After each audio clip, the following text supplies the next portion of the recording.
A very warm welcome to you all. We are here on this beautiful journey of discovering art, art objects, and the times that they were made. Let us begin our journey with understanding the basics of art history.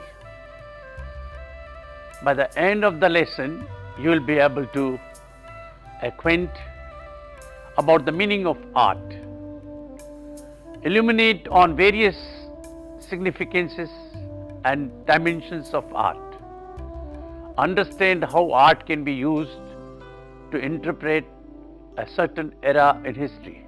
In this chapter, you will learn the following. What is art? Historical perspectives on art, functions of art, why and how do we value art? What is art history? Movements, periods of fine art. So let us begin with the fundamental question, what is art? Art is a diverse range of human activities and products of those activities, visual arts, which includes the creation of images or objects in fields including painting, sculpture, printmaking, photography, and other visual media.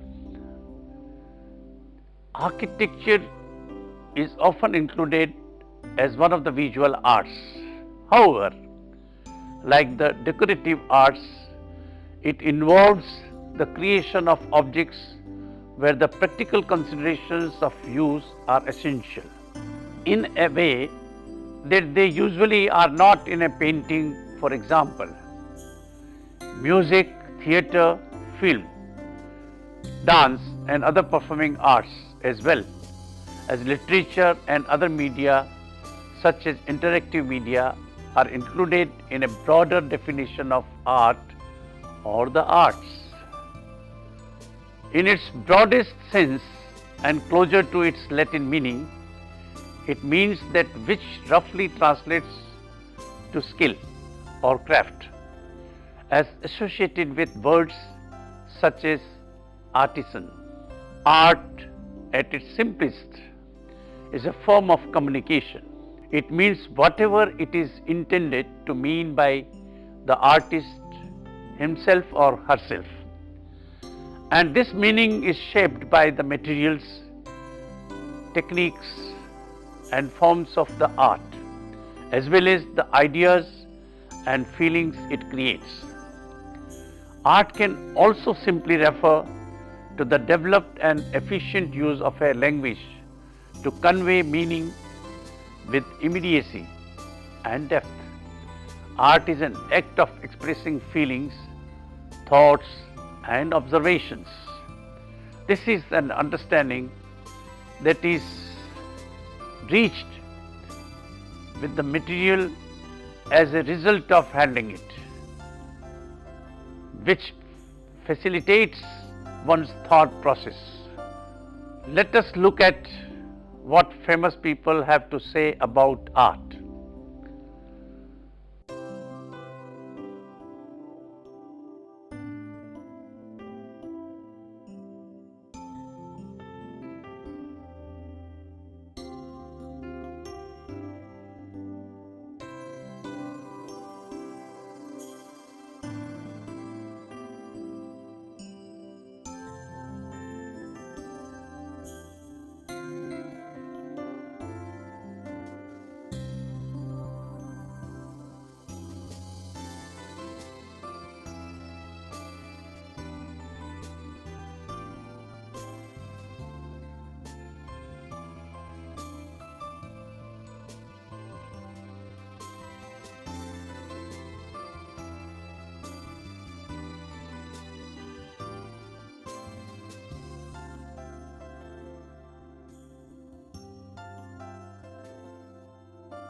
Let us look at some more meaningful beautiful insights into art.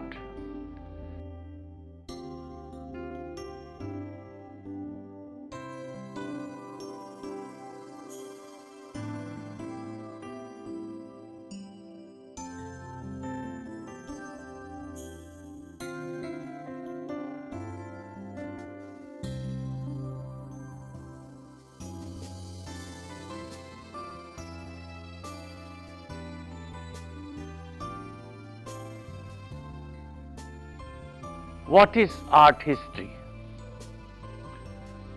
Art history is the study of the human expression, not just visual, but also tactile, spatial, and sometimes oral, through history. Art history is the study of objects of art in their historical development and stylistic context, that is, genre, design, format, and style. Art historians develop ways to translate from the visual to the verbal through analysis and interpretation, using a number of approaches and methodologies.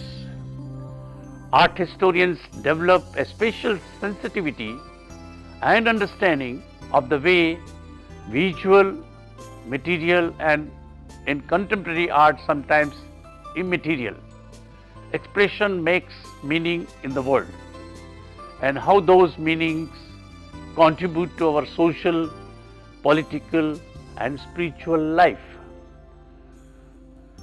One of the important functions of art is to connect with human emotion.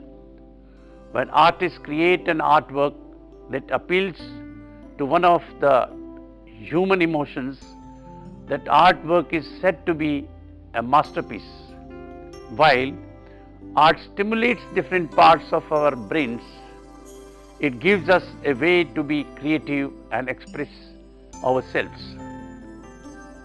Today, we will see art everywhere.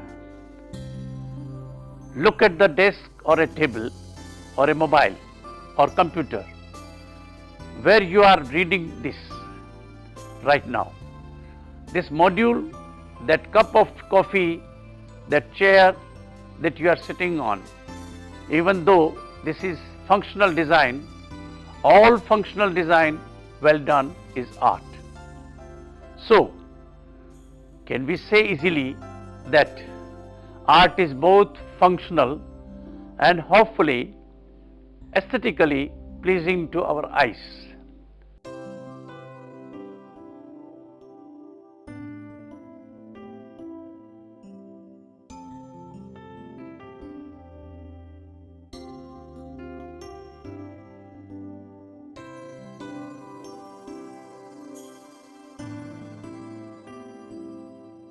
There are other two thoughts that are associated with art.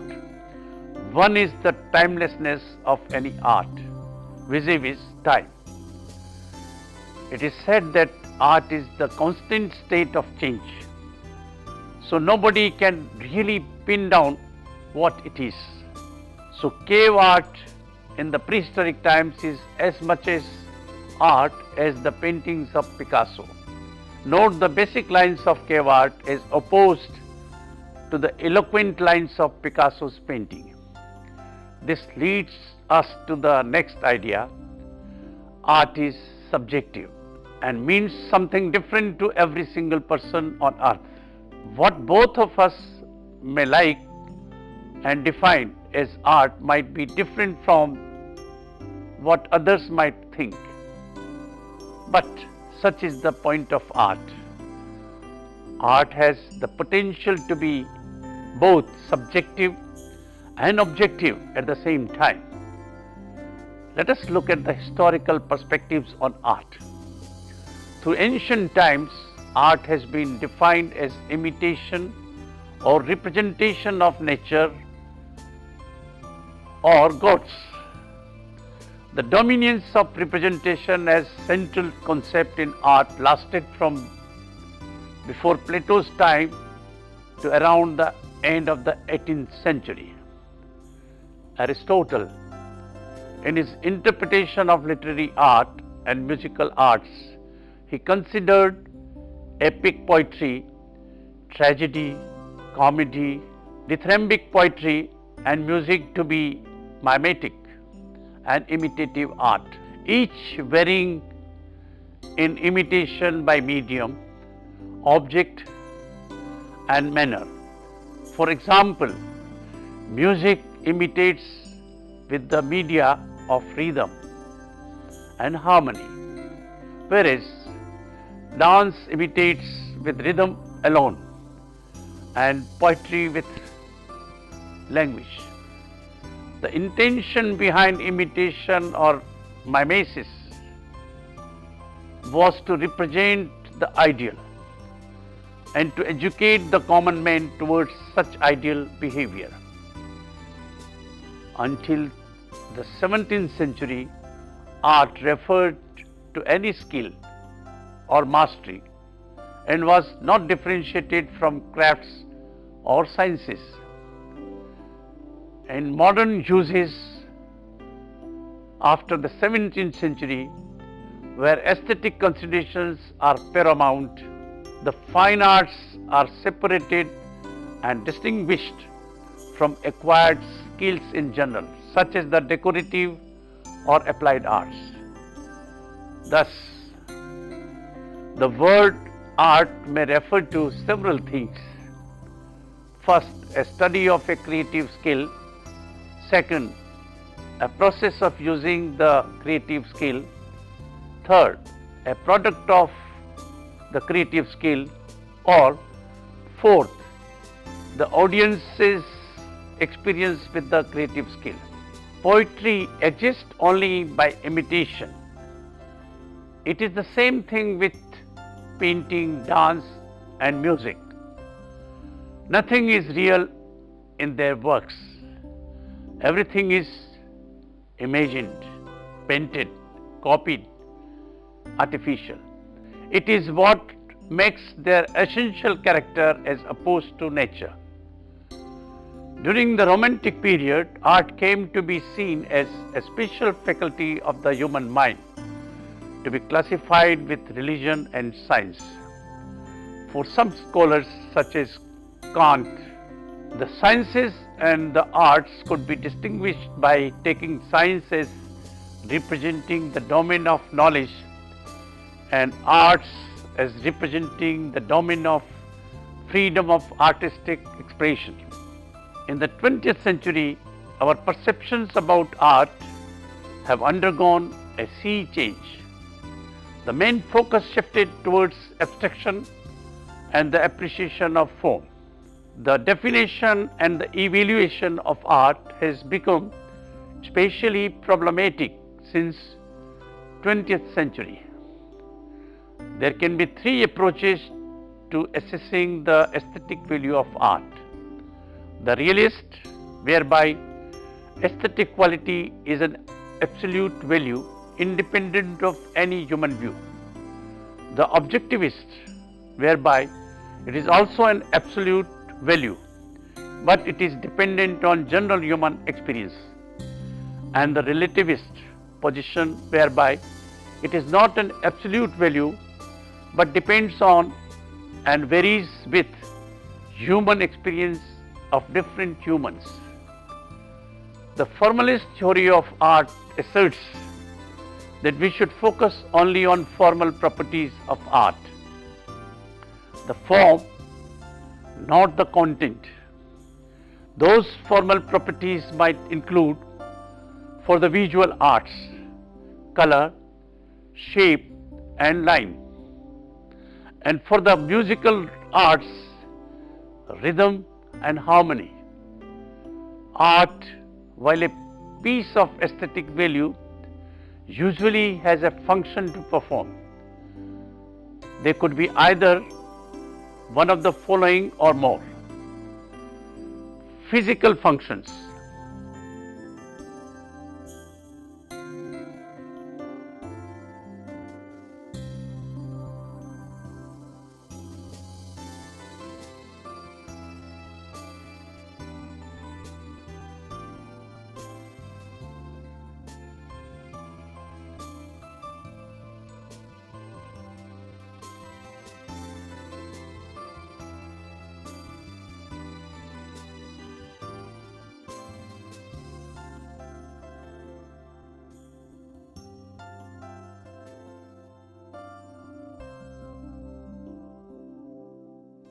The physical functions of art are most easily dealt with.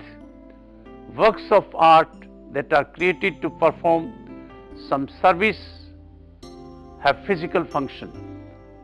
A stone axe, an earthen pot, a car, a TV, a mobile, textiles and fabrics, a broom, a house, for that matter, all have a function to perform to make human life easier. Social functions.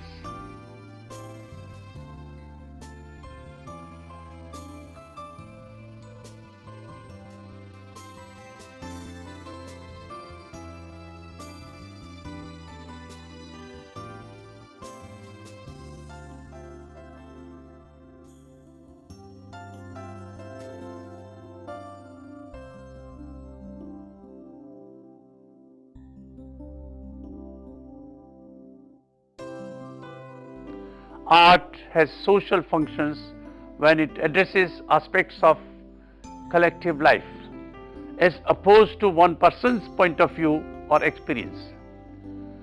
German public art of the 1930s formed public opinion during the World War II. Other examples are public buildings, malls, architectural grandeur like Taj Mahal and other monuments, cafeterias, advertisements, films, documentary, etc. Let's now talk about the political functions.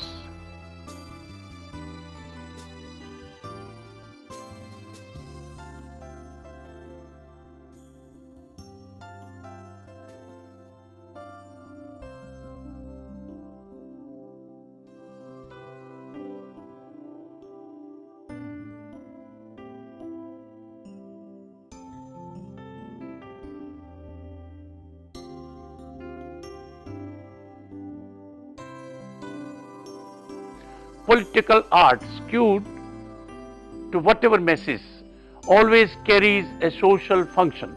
Political art parties, topis, t-shirts with text graphics, black colored flags, social documentaries, etc. are just some of the examples. Personal functions.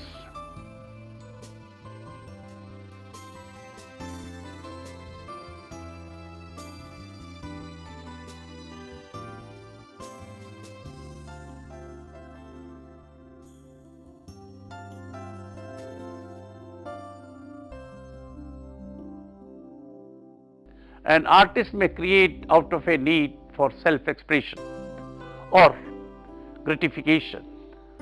She or he might have wanted to communicate a thought or a point to the viewer. Perhaps the artist was trying to provide an aesthetic experience both for self and his viewers. A piece might have been meant to merely entertain others. Sometimes a piece is not meant to have any meaning at all. Biological functions would obviously include fertility symbols in any culture, but it can also include the various ways we adorn ourselves in order to be attractive enough to mate.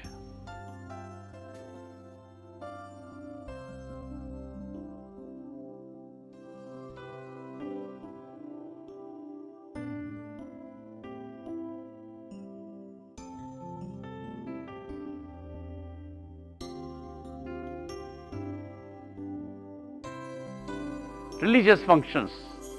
A lot of art centers on religion. Mural paintings and miniature paintings, worship paraphernalia, textile art are some examples. Why and how do we value art? Art is valued not just by individuals, but by communities and nations and civilizations too. Many such examples in history exist where amazing marvels of art have become the high points of their civilization. The Taj Mahal of Agra, hanging gardens of Babylonia, the Parthenon of Athens, cathedrals of the 12th and 15th century Europe, etc. How does one determine such values? Let us look at the following. Material value. Firstly, any work is judged by the materials that have gone into the making of the artwork. The use of precious metals, stones, organic materials and colors nowadays, cottons, etc. fetch high prices in the market. In ancient Egypt, gold was used to represent divinity and the sun. These associations occur in Christian art as well. Greek bronze statues were made with a utilitarian purpose, melting the bronze to make weapons in times of need. That is why they were precious. Temples in India have been plundered so many times because of their material value. Intrinsic value. Intrinsic value depends on the general assessment of an artist and the aesthetic character of his or her work. The Mona Lisa, for example, is made of relatively modest materials, paint and wood, but it is a priceless object nonetheless. All great masterpieces have the intrinsic value in them. Intrinsic value might not be always apparent. Van Gogh's work was never appreciated during his lifetime, but has endured the test of time. Gurudutt, the famous filmmaker from India, is yet another example. Religious value. Art has also been valued for its religious significance. Buildings as the Mesopotamian ziggurat, step tower, temples, churches and tombs have served as symbolic dwellings of the gods, relating worshippers to their deities and to afterlife. It is also possible that the religious significance of a work of art may be so great that entire groups of people identify with the object. For example, the lota, the water container that is used during all forms of worship in Hinduism. Nationalistic value. Works of art have nationalistic value as much as they express the pride and accomplishment of a culture. It is sometimes connected with religious value also, as in the medieval times. The Ashoka Stupa in India is one such example. While the stupa remains in India, there are so many objects that have found a place in museums across the world that are reminiscent of the colonial age. The Kohinoor is another such great example. Psychological value. Another symbolic value of art is psychological. Our reactions to art span virtually the entire range of human emotions. They include pleasure, fright, amusement, avoidance and outrage. We all have our personal art collections that we have been collecting since our childhoods. Posters, graffiti, photographs, drawing and paintings, films, songs, etc. On the other hand, in 2001, the fundamentalist Muslim Taliban regime in Afghanistan destroyed two huge statues of Buddha because they were seen because they were seen as an offense to Islam.